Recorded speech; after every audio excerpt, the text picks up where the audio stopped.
زه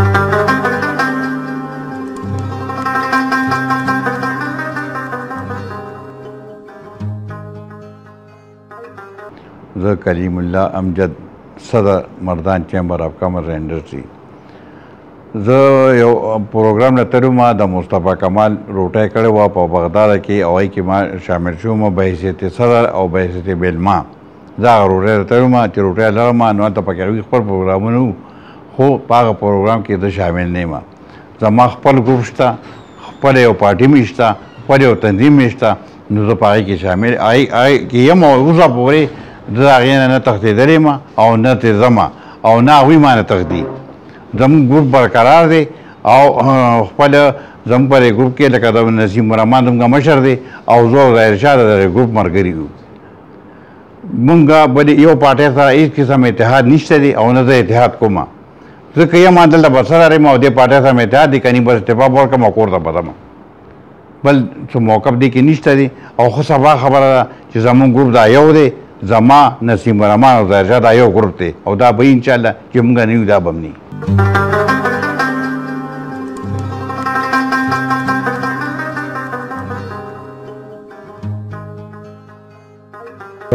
وایس پریزیډنټ شاجي، زه وایس پریزیډنټ شاجي چیمبر اف کامرس مردان.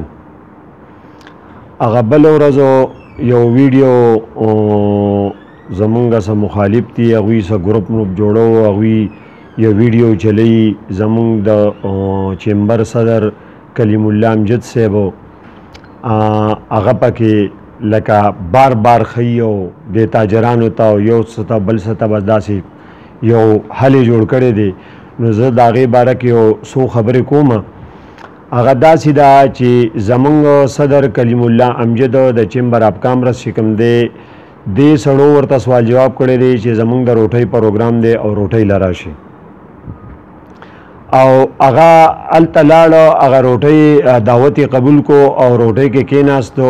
دوی بیا په هغې کې یو بل یو پروګرام جوړ کړی و چې مونږه یو تنظیم جوړو او د هغې چې کوم هغه دغه دي صدر او سیکرټري او وغیره وغیره دا خبرې اترې په هغې کې شروع کړلي. نو زمونږ صدر صاحب ورته په هغه ټیم وویل چې هلکه زه خو راغلی یم بې حیثیتې مېلمه دې روټۍ له او چې کوم دی دا تاسو خو پروګرام څه بدل غوندې دی.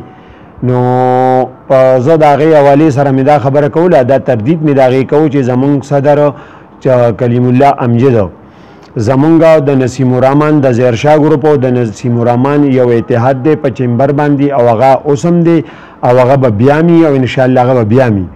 نو دا خبره ما تاسو ته لکه واضحه کوله چې دا دوی کوم کلیپونه چلی او دا دغه سوشل میډیا باندې یو حل جوړ کړی دی.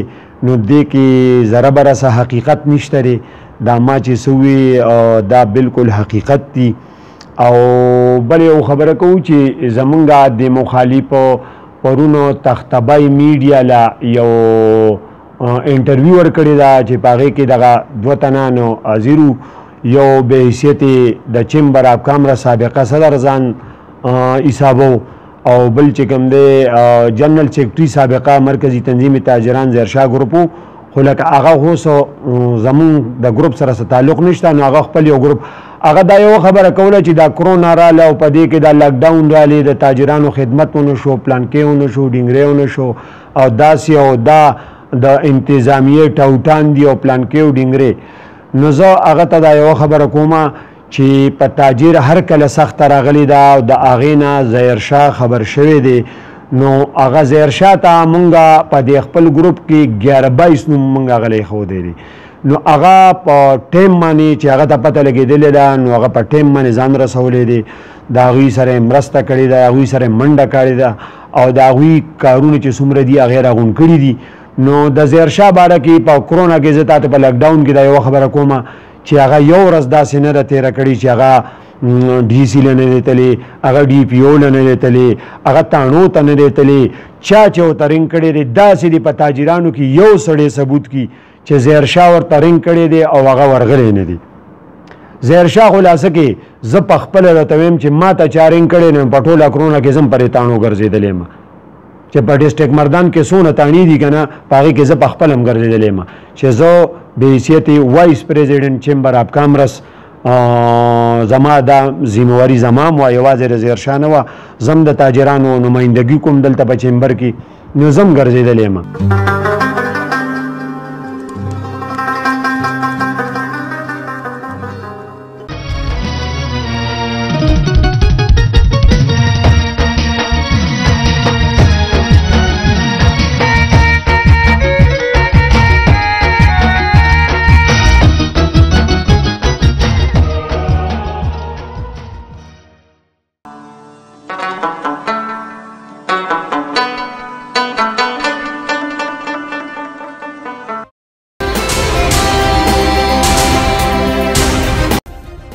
सब्सक्राइब करें और बेल दबाएं ताकि कोई खबर रह न जाए.